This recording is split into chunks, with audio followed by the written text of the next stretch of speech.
heard they checking for me, no one checking on me, so I had to go run up a check. I got the message on me, ain't no flexing on me, my attorney gon' call and collect. Blessings on blessings for me, my successes only made them envious, they got upset. I had to put all their egos in check. I want the money, the power, respect, and I heard you. Welcome to the Big Picture, this time presented by your usual host, me, Paul Roshan. But we have a special guest today, somebody that I've done a lot of shows in the past with, but not here, and that's Matthew Basson, the one of the two of us that has the much better voice. Dylan is taking a little family vacation, so it's going to be me and Matt today, and we've done a lot of shows together, so I'm sure you'll notice the chemistry between us. Really just the synergy of Matt filling. Listen, I have an awful voice, and I hate it, and that's why I love doing shows with Matt, because he picks me up in my weak spots, and it's a lot of fun. But we're going to get right into it, and we are starting. Michigan basketball got some news this week. Of course, the NBA Combine was a couple weeks ago, and NCAA and early entrants, they had 10 days post-combine to either withdraw from the draft and return to college or decide what we're going to stay in the draft. And Michigan had two big five-star freshmen this past season that didn't really live up to expectations, as freshmen are wont to do. This is not an uncommon thing that freshmen come in, especially to a conference like the Big Ten, and are not quite ready for the rigors of the college schedule. And so both of them, Diabate probably even more so, had a pretty disappointing season. But both of them opted to stay in the NBA draft. So we're going to talk about what this means for them, what we think about it, and of course what it means for Michigan going forward. But I want to talk about the decision a little bit. And one thing that you hear thrown out so much is that, oh, they're not ready for the NBA. And I, honest to God, when people say that to me, I don't want to talk to them anymore. If I see it on a message board, I want to leave, or I want to have them punished, banned, stop talking to me. The NBA draft is not about being NBA ready. Okay, if players only went when they were NBA ready, the draft would be exceptionally small, right? And the draft would not be so difficult for these teams. The NBA draft, and really all drafts, but the NBA is the one that we're talking about right now, it is built on projections. Can you sell the fact that you can develop into at least an NBA role player or even a star? What is your ceiling? What do your projections look like?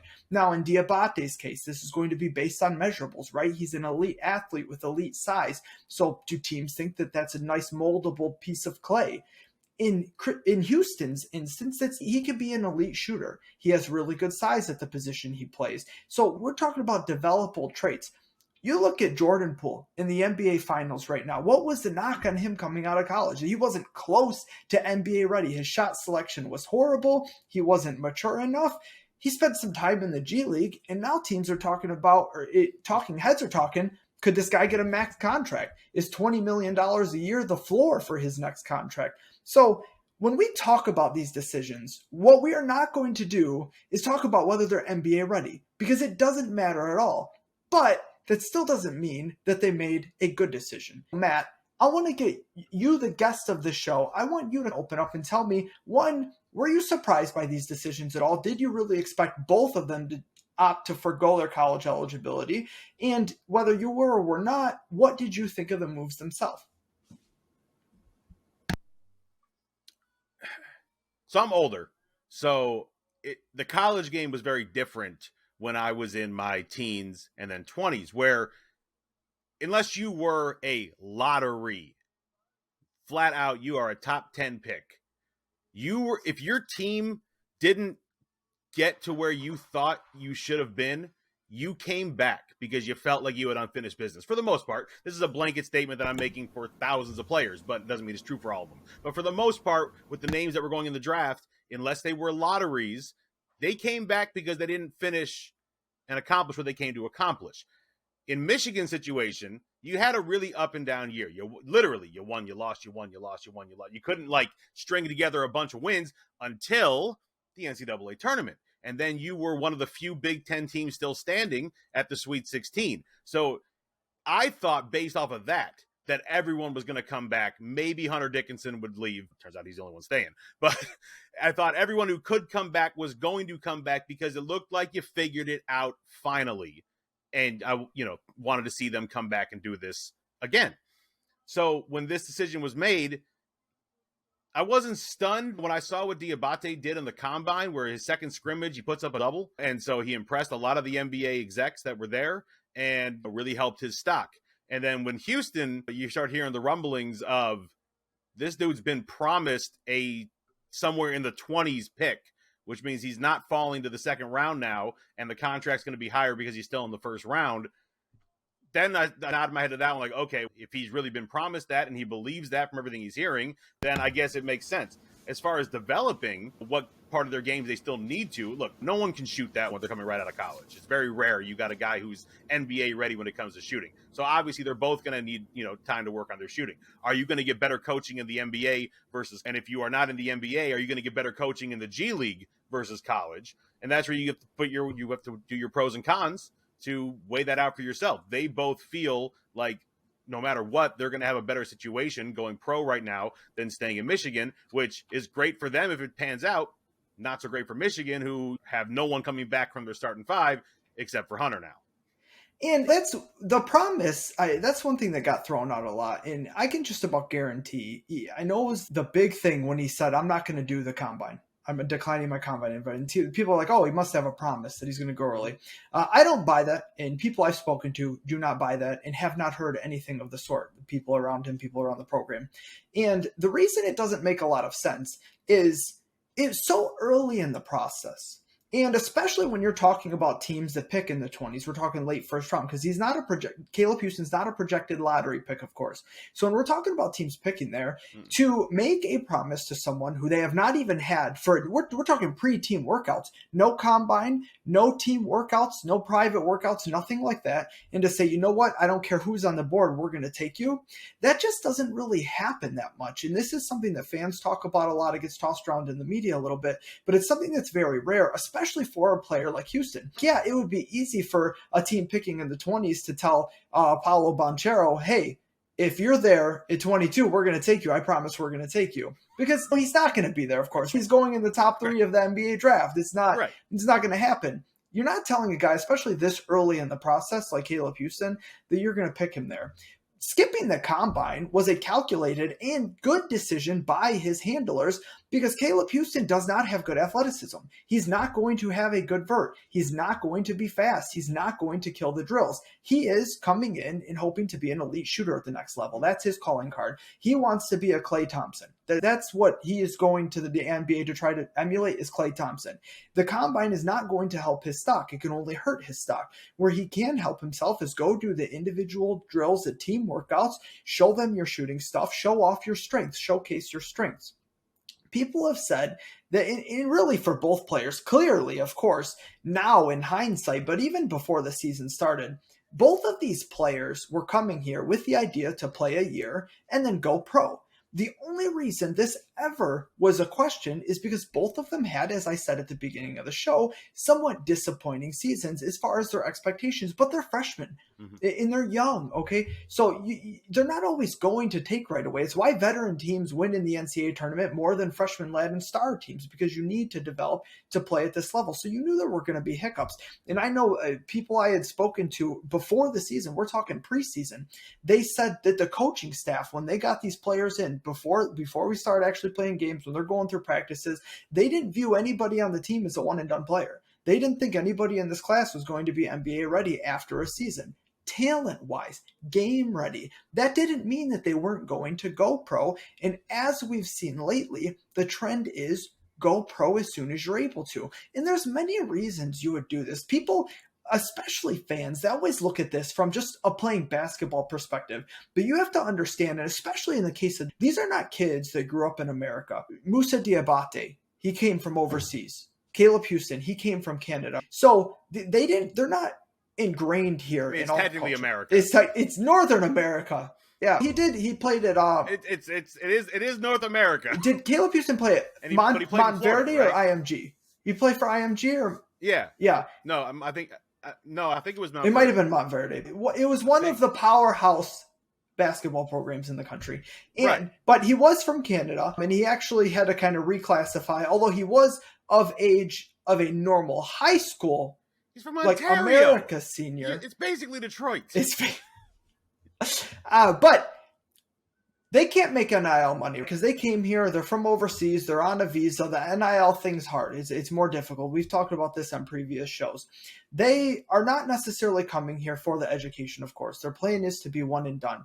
And the rigors of college that fans do not think about is you don't get to just play basketball 24/7, especially at a school like Michigan. And I know we make a lot of jokes about what these athletes do, especially depending on where they go to school, if they go to North Carolina or if they go to Ohio State for football or if they go to Alabama. But in Michigan, they still have to go to class. They still have to remain academically eligible. There are limits to how much practice time that they can have, how much time they can spend in the gym with coaching instruction. There are time constraints. Even if you say, okay, I'm just going to shoot every day for a couple hours by myself, which is a lot, you have to find that time. And when you have a full course load, because you have to take enough classes to maintain academic eligibility at a school like Michigan, where it is difficult, even if you're taking fluff classes or an easier set of classes, it's still, you need a lot of time on task. And then you have your regular basketball duties. So trying to find time to work on your game and grow while doing studies, it's not for everybody. And a lot of these kids are just going to go, I don't want to do that.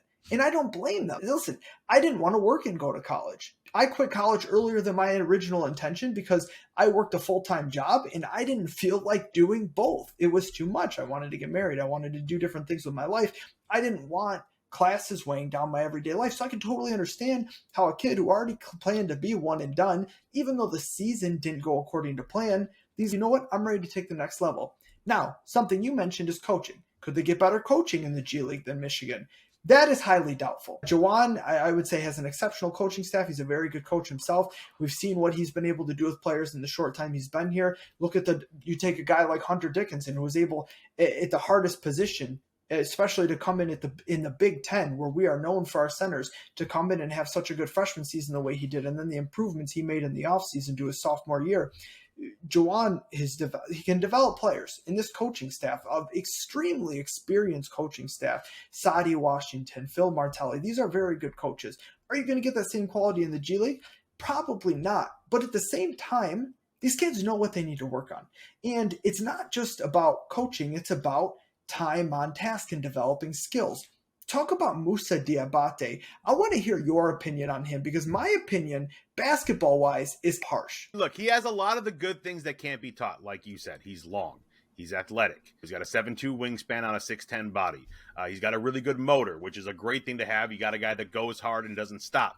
So that's great. And obviously, what he did in the combine showed that. Is he the best shooter? No, absolutely not. He doesn't have a shot. That's pretty true for most freshmen. He does have a bit of he worked on that baby hook a little bit in the post. That wasn't bad near the end of the year. He doesn't have an outside shot. That's very true. And his hands aren't the best on a lot of the passes that were coming into him. He wasn't grabbing as securely. Again, these are things you can work on, things that are teachable. The intangibles that can't be taught that he's shown, there leaves a lot of upside. And we're talking about an 18, 19-year-old kid who's only going to grow more into his body, into his confidence, and into his basketball game. And so for all the reasons that you said, that you're living in a world now with NIL where these guys can make money, but Diabate can't because he's not an American citizen.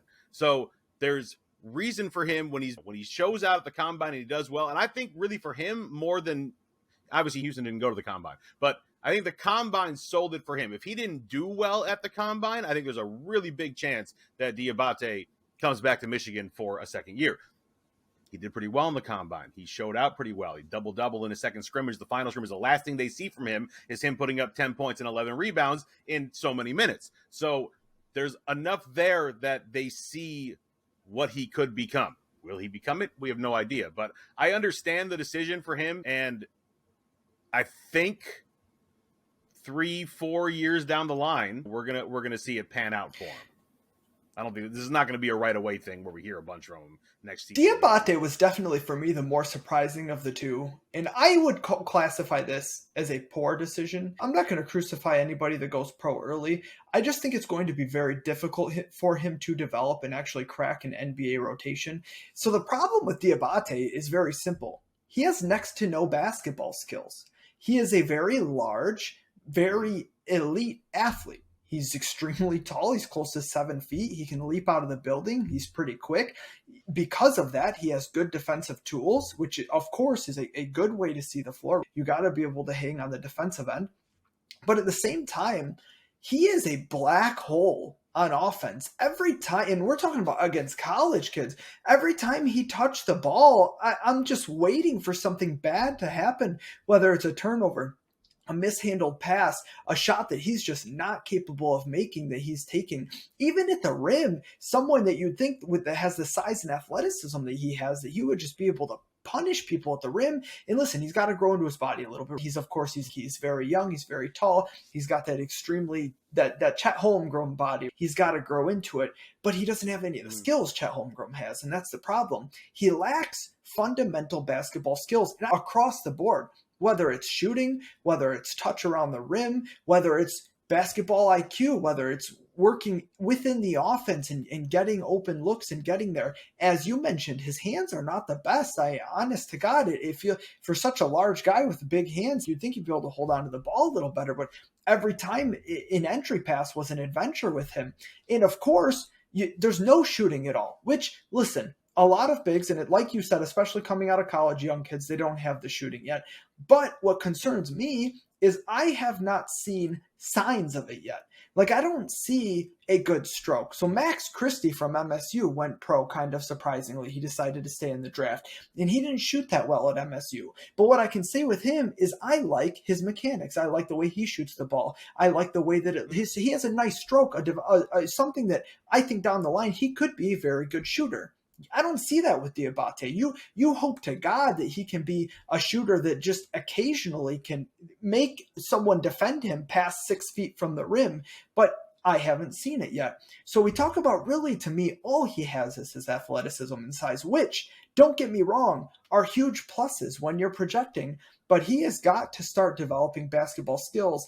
And I thought, especially as pretty much a big, it would have done him a lot of good to come back to Michigan and work under Juwan. Now, Hunter's presence could be a little bit of a problem there because he's not going to get to play the 5 much for Michigan with Hunter here. Yes, when Hunter comes off the floor, maybe he can stay in or rotate and play the 5, but he's mostly a 4 here, and he's not a stretch 4 because he can't shoot at all. So you really have 2 guys that are trying to thrive in the paint together. If you remember a handful of years ago that the Detroit Pistons brought in Josh Smith, and we had a few bigs around that were trying to thrive in the paint, and it didn't go very well. It was not great, right? Wait, hang on. When did Josh Smith ever try to hang in the paint? That man was standing at the three-point line thinking he was Rasheed Wallace, and he wasn't.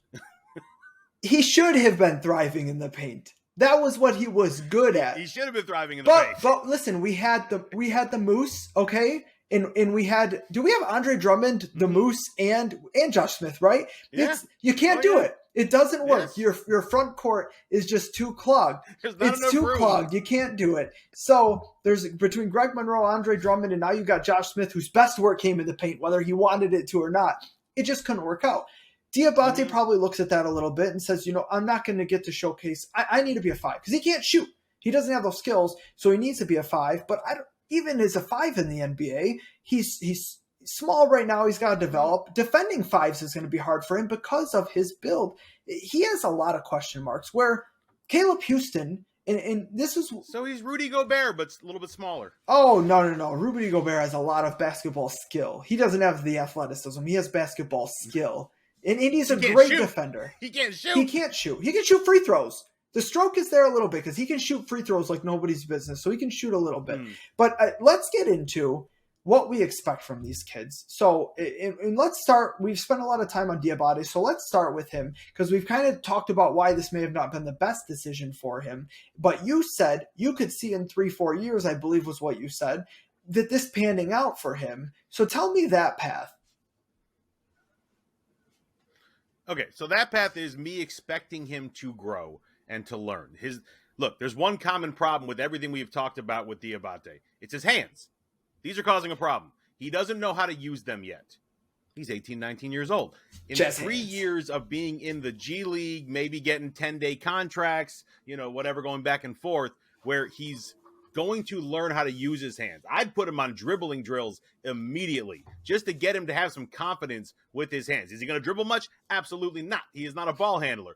But if you can get this guy some confidence with dribbling first and then catching passes and then working on a stroke where at least he's gaining some confidence in his hands, because the athleticism is going to stay there.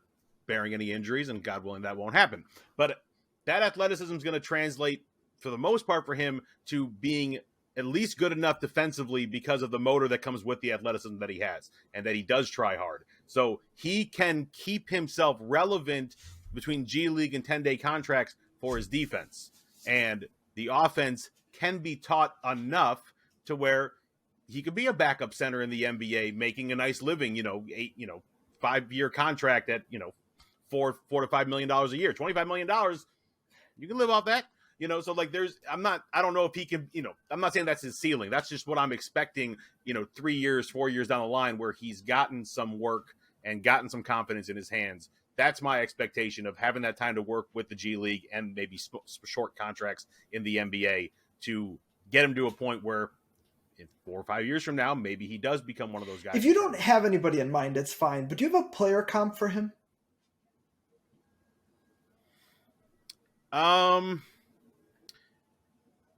No, because they're good. I'm trying to think of.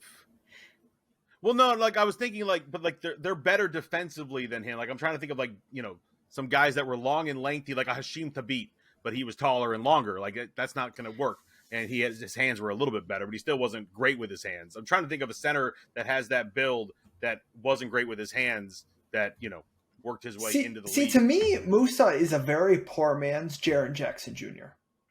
He's got a very similar body type in college. See, I did think about JJ, yeah, but definitely JJJ, Triple J, he had a lot more basketball skills.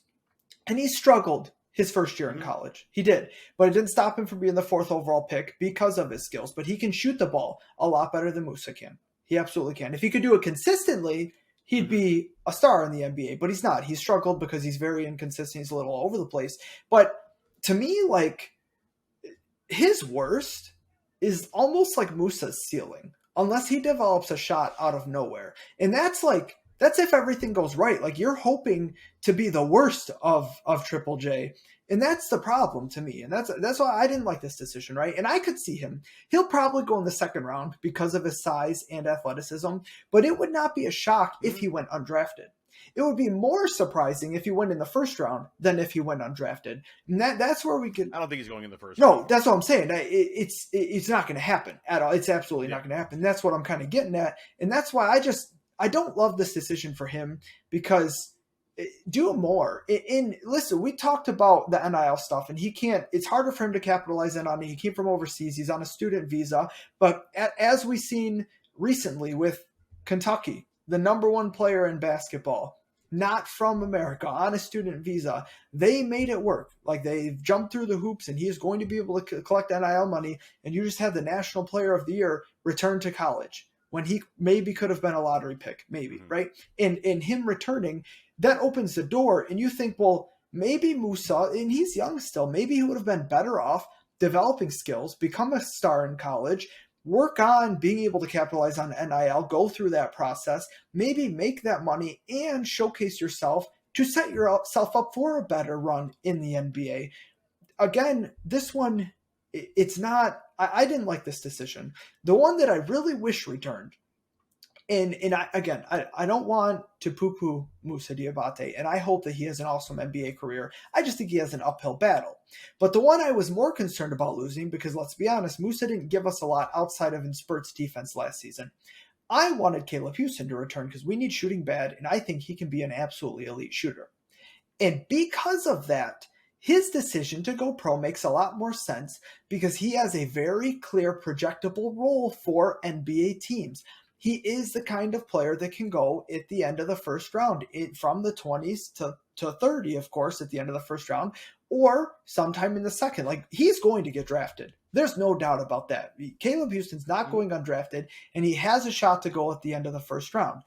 Why? Because he is a really solid three-point shooter, and he struggled at times last year, as almost all college freshmen are going to. But if you look at his mechanics, his strokes, his release, they're elite. He was a shooter in high school, he was a shooter on the AAU circuit, and he was a shooter at Michigan. Now, you look at the splits, the home and road splits. On the road, I don't know if you have it in front of you, on the road he shot like 20-some%. And then at home at Chrysler, he shot well over 40% from three. Those are big disparities. Is it comfort? Is it Is it pressure? Is it unfamiliar sight lines? What it goes into that? I look at the 40-some% number, and you look at how many Michigan played, 25 games at home last year, somewhere around there. That's a large sample size. And he improved from beginning to end of the season. He got better and better as the season went on. He's somebody that you can immediately in the NBA, you can say this guy's going to be a 3-and-D guy eventually. Now, there are knocks on him. He doesn't have elite athleticism. He doesn't jump out of the building, but he can put the ball in the deck a little bit. He has some basketball skills, things that Moussa Diabate lacks. And shooting, especially in the modern NBA, is so coveted. It's going to get him drafted where Moussa does not have those same problems. And I mentioned Klay Thompson earlier, and I am higher on Klay Thompson than pretty much everybody in the universe. I honestly think he's the most underrated two-guard of all time. Pre-injury, he's not the same player that he was before the 18 injuries that caused him to miss multiple years of NBA basketball. But pre-injury, you're talking about an elite wing defender. Elite. Can guard 1 through 3 at an elite level, better than most players. But also, if he didn't play with Steph Curry and wasn't so overshadowed by the greatest shooter ever, he would be called one of the greatest shooters ever, because he is. Klay Thompson's shooting is omega elite. Now, he doesn't put the ball on the deck. He doesn't take dribbles, right? He doesn't. It's not his thing. He doesn't get to the rack a lot, although he has a little bit. He still dunks sometimes, right? He gets a layup every once in a while. It's rare. Mm-hmm. But he is an elite shooter that is an elite defender really through effort, because Klay Thompson's never been an omega elite athlete. He's a good athlete, solid before the Achilles injury, which we've talked about on the show many times, how debilitating that can be. But that's what Caleb Houstan is trying to become. He's trying to become the next Klay Thompson. He's not going to be Klay Thompson. So few people can be Klay Thompson. But a team is drafting him as a poor man's Klay Thompson, hoping you can develop into half the player Klay Thompson is. And that's a very projectable role. And because of that, you feel like, okay, we have something to work with. It picked 25 when you're sitting there and you're like, who could be the biggest star? Who could be the biggest difference maker on our team? Tail end of the first, this isn't a lottery pick we're talking about. These are the kind of guys you look at. If you can get a 40% three-point shooter at the tail end of the first round, that's a massive win. And that's what you hope he is in a couple years. Mm-hmm. No, I mean, absolutely. And whether it's true or not, the things that I heard about him not going to the combine and everything you said makes a ton of sense. When he's not athletic, he doesn't have those things to show off. The only thing he really can show off is how good of a shooter he is. And if he's not having a good shooting day, all you're doing is hurting yourself. So I understand everything you said. But if it is true that he has talked to NBA teams and he's heard enough to say that I'm going to be taken somewhere in the 20s, it sent me on a mission to see who would want his services or who needs his services right now. So I have picks 20 through 30 in front of me. San Antonio's on here a couple times. They got Keldon Johnson, same build, a small forward, 17 points per game. They're pretty happy with him. Devin Vassell, same build, 12 points per game. That can be improved upon. Dougie McBuckets, a little bit of a thicker version, but same kind of idea, but only 11 points per game. So there's a spot there that's kind of needed for San Antonio, who's trying to build back from where they were. I look at someone like Denver. They got Aaron Gordon. I think they're pretty set there as well, followed up with Will Barton. And then Memphis, you're looking at Zaire Williams, Brandon Clark, Dylan Brooks. They look like they're kind of set. At 23, you got Philadelphia. Now you have Tobias Harris, and he's really good at 17 points per game. Who's his backup? Nobody. Danny Green, who's I can't believe is still in the NBA. So Philadelphia is a prime spot to take someone like a Caleb Houstan. Milwaukee, you have Chris Middleton. Who else at that small forward wing position do you really have? They don't. So Milwaukee, which would be amazing for Houstan because he'd be right in the thick of things for maybe winning an NBA championship as a rookie. And then after San Antonio again at 25, you've got Dallas. We just saw all of Dallas's issues on display here in the Western Conference Finals. They have Dorian Finney-Smith, streaky shooter, good at home, not so much on the road, and they got Reggie Bullock. So there might be a spot there for him to come in and show his offense as well. And then Miami, you got Jimmy Butler. Max Strus kind of came in late.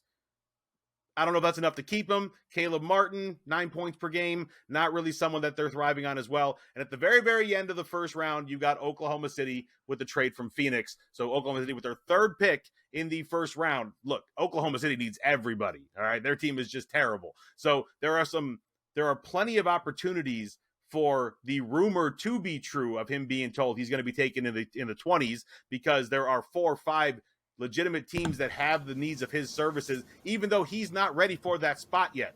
But his ability to get there as far as a 3-and-D guy, and he's shown enough as a shooter that there should be some real interest between the teams. That in Oklahoma City is one that's been brought up a lot. He's been mocked there. The Spurs, I've seen him mocked to the Spurs. I mean, there are mocks that have him going in the first round, which would not be a big surprise.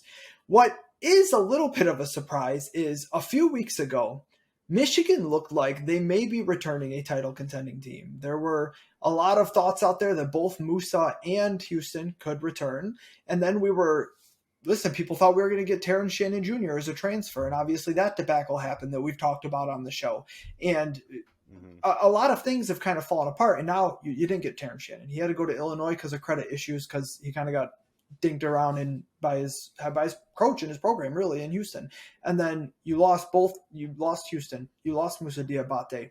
You don't return much shooting at all, as you alluded to. You lose basically the whole starting 5 outside of Hunter. They're just not returning a lot of starting players. You lost Frankie Collins to the portal, who you thought might be your starting point guard next year. But really, and listen, I don't want to talk bad on anybody, but it's out there.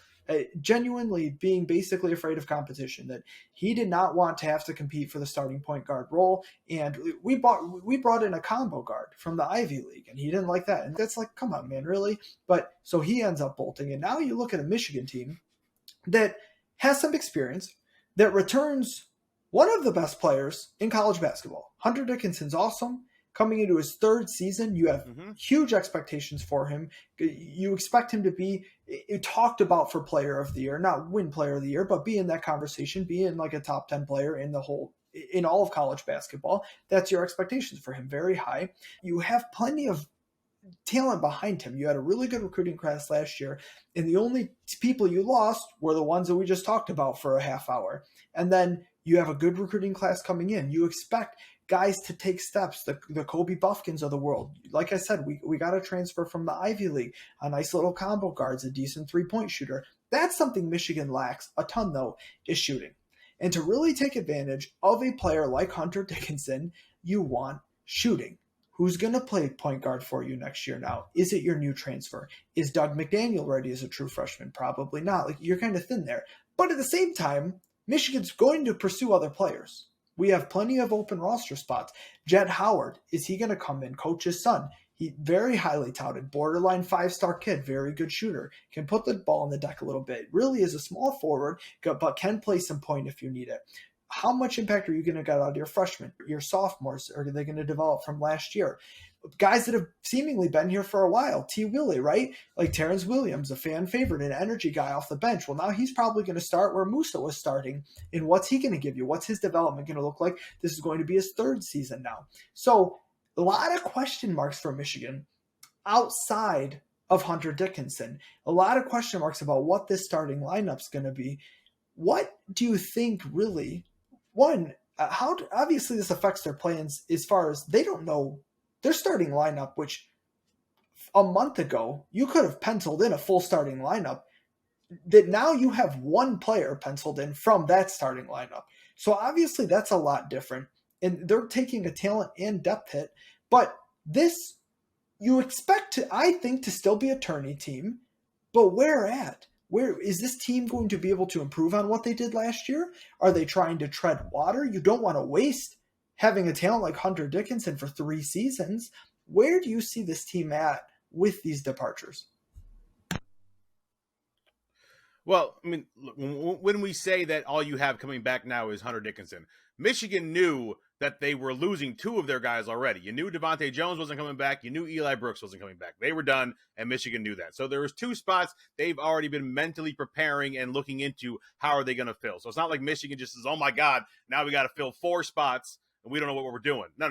You had 2 already that you figured out. Now you got 2 more, and you have scholarships to use to try to recruit someone in the transfer portal. And it's like you said, you definitely need shooting. It hurt you last year. You weren't able to take advantage of Hunter Dickinson in the way that you'd like to, because you couldn't just pass it down to him, let him get close, and then kick it out to someone for a three, because there was a good chance that three wasn't going in, and the defenses knew that and was able to play defensively accordingly on Hunter Dickinson. So now you got to go look and try to find shooters. Well, look, for a whole bunch of years in the state of Michigan, there was a high schooler that was supposed to be a phenomenal athlete and a good shooter to go with it. Well, over the last 2 years, Emoni Bates has absolutely destroyed whatever those stories were all about. But there might be something there, and it might be a spot for him to come to Michigan with all the drama that's already been created with Emoni Bates and how he has really destroyed his, whether him or his people, whatever, have just kind of destroyed his name. Is he willing to swallow the ego and come to a great university with a great basketball program, learn from a two-time NBA world champion head coach, and take a lesser role and help a team? It would say a lot for him if he would be willing to say yes to that. That is a certain, kind of person that you would need. You also got to look, though, at, is he going to be able to handle the classes? This is Michigan. This isn't like going to a whole lot of other schools out there where you have to really pretend to play a student athlete. At Michigan, they really focus on the student part of student athlete. So maybe someone like a Joey Baker, who, right?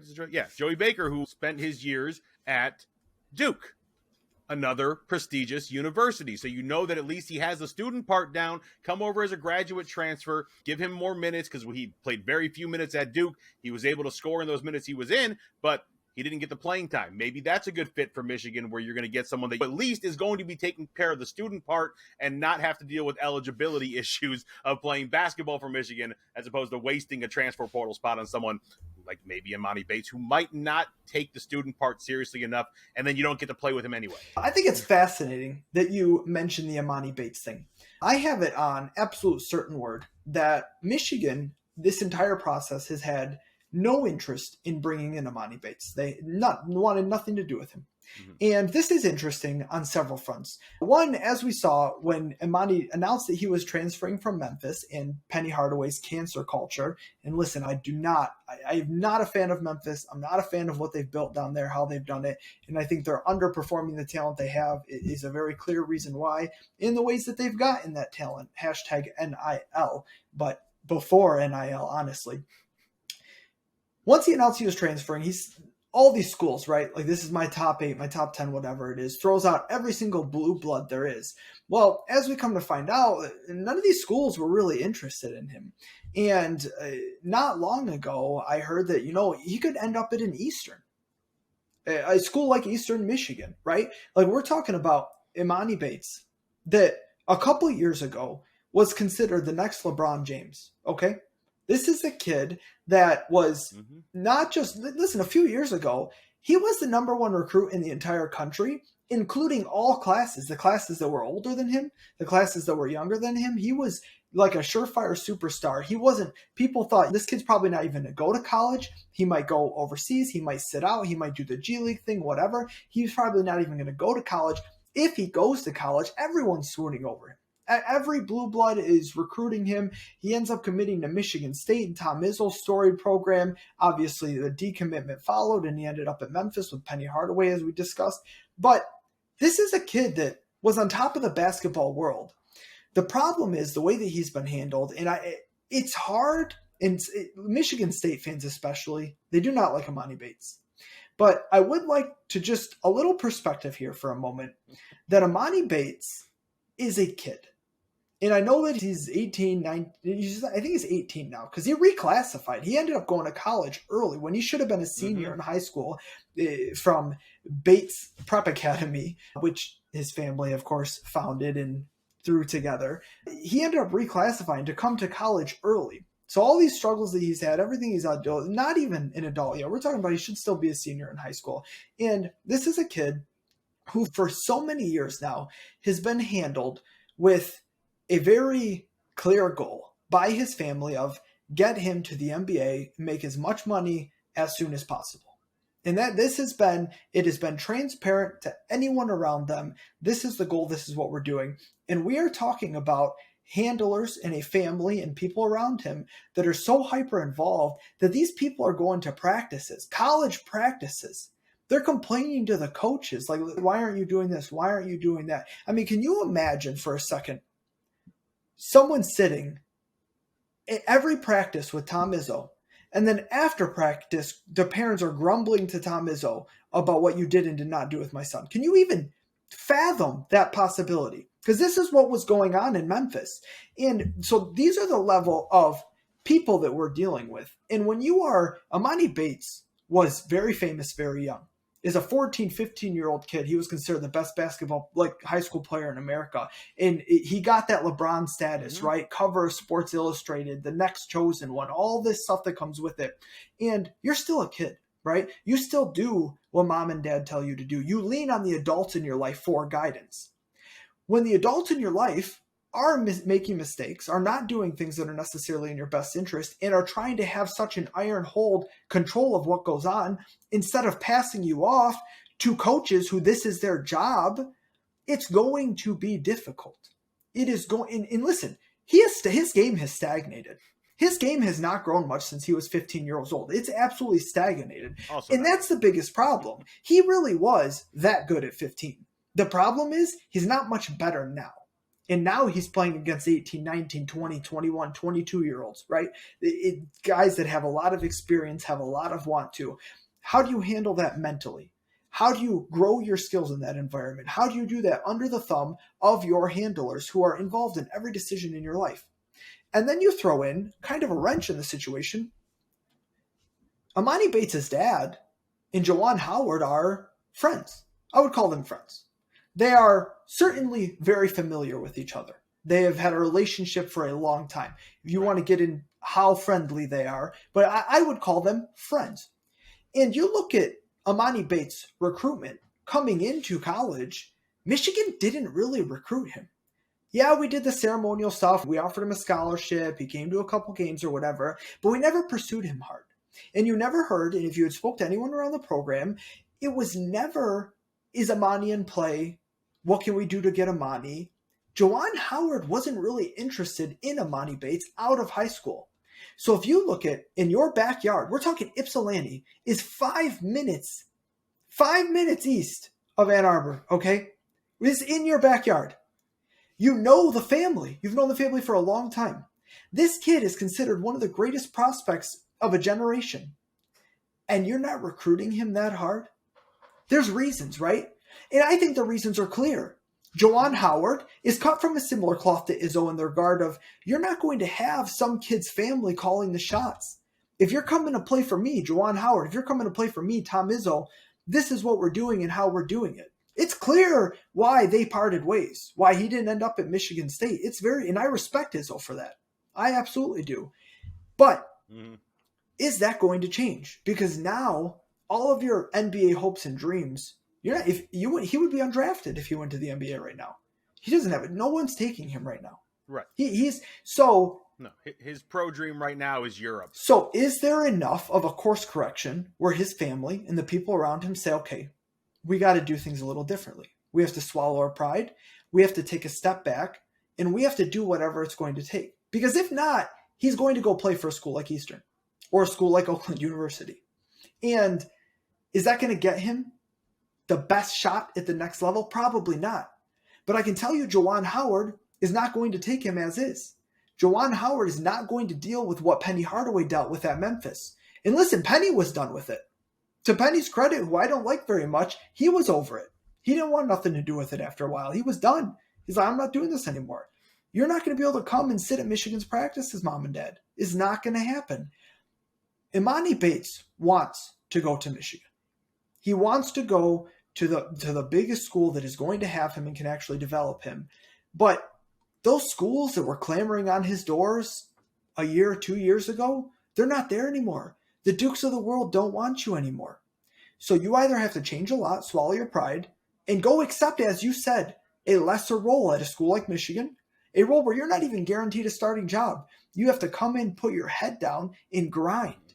become part of the team, become part of the culture, Yep. forget all the outside distractions, and just work on your craft and get better and be part of a team.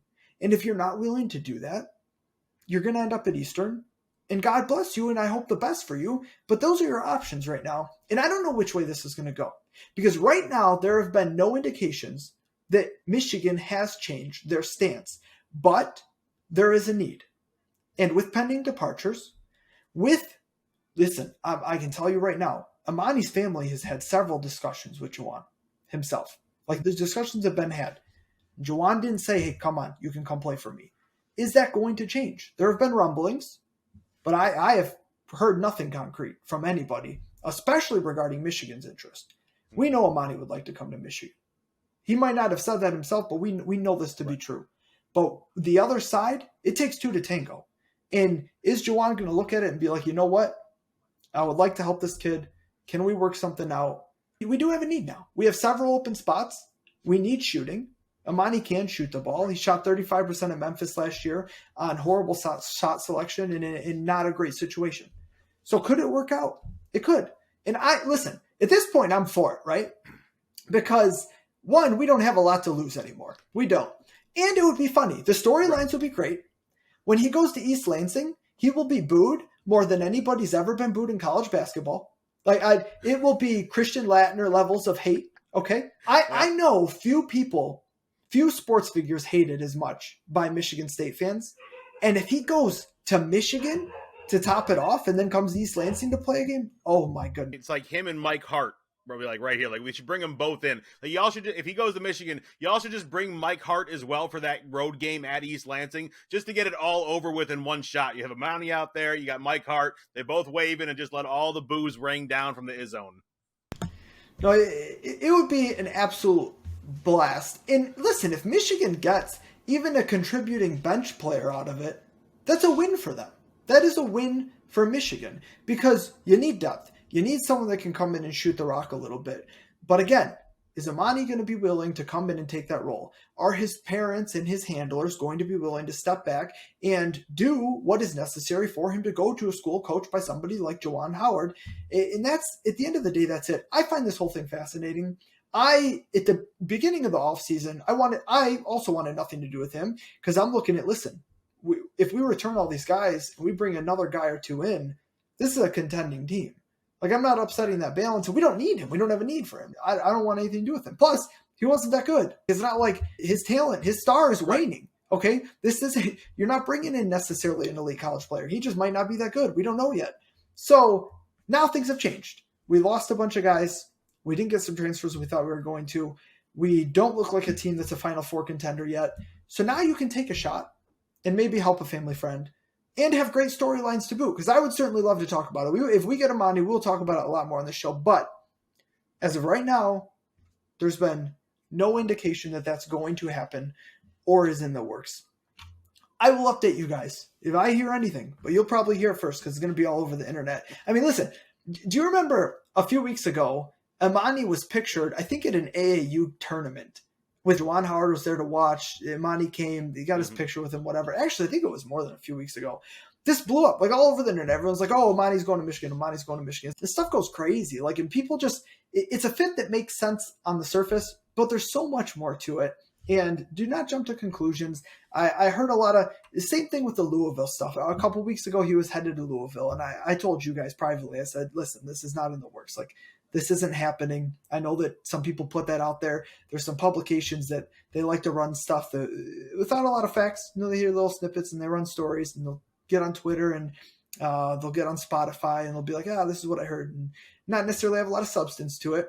But right now, Amani's future is completely open, and it is at least fascinating for us here in Michigan.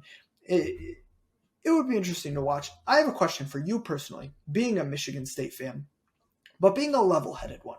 You are probably, and maybe it's because you've been so many places and your fandom's a little split up because you went to a different college and you've been all over the country and you kind of have several. Right. I went to Arizona, so It's not like I'm just.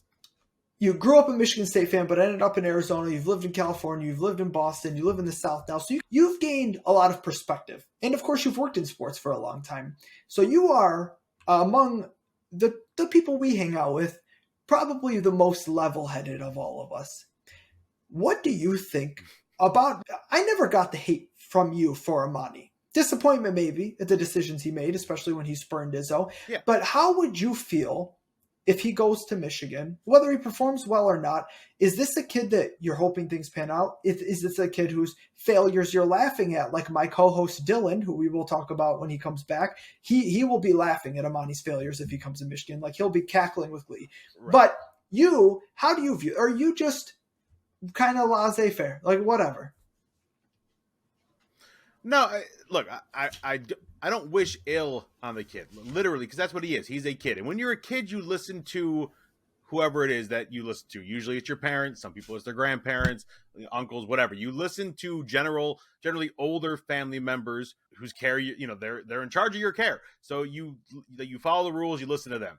If he's been led astray by them, look, I could say here at 40 years old, well, you got to tell your parents to shut up and that you need to do better and I need to do better. And well, that's easy to say when you're an adult. When you're 18 years old, 17 years old, 16 years old, that's really not easy to say. That's not even something that comes to most people's minds at that age. So I don't wish evil things on him because it didn't work out at Michigan State. And then watching what happened in Memphis, it's how much would you really have given us anyway if that's the way you're playing?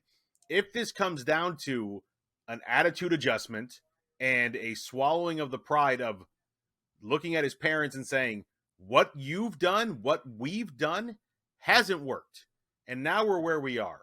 So I got to do something differently. Again, easy to say as a 40-year-old. At 18, it's harder to say. But if he has the wherewithal to realize that and he wants to stay near home, looks like at least your options now, because you've already burned that bridge in East Lansing, are Eastern, Western, Central, Detroit Mercy, Oakland, or the University of Michigan.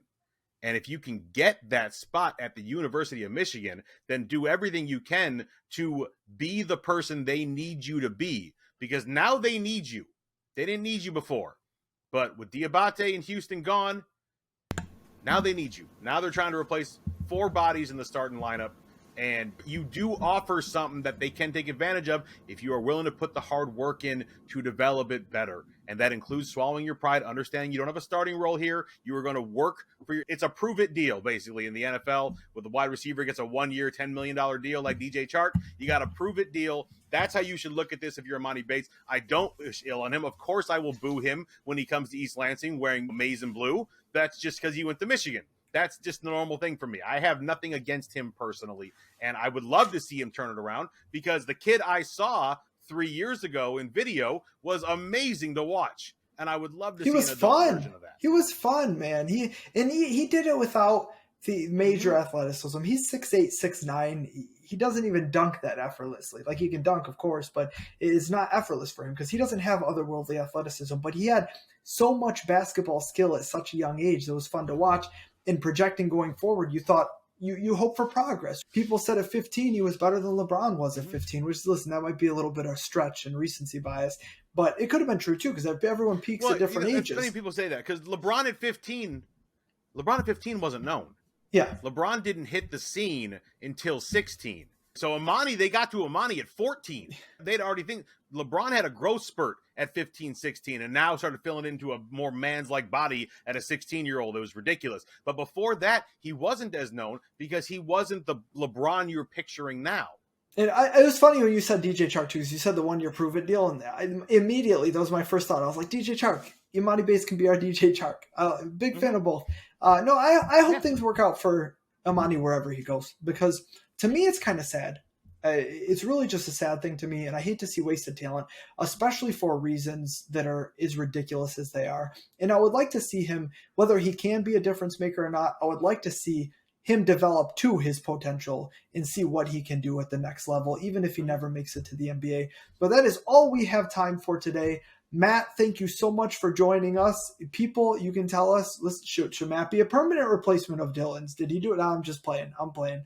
I wouldn't do the show without Dylan. No. That's Dylan's job. No, I got my own shows. But no, Matt did a stand-up job today, and we will see you next week. I do know the Pulse of Michigan fan is pining for Emoni Bates. Average Michigan fan wants Emoni Bates bad, but please temper your expectations. Even if Michigan were interested and he were to come here, he may not be a player. He just may not be. So do not think that you're going to get this superstar because he is a complete unknown.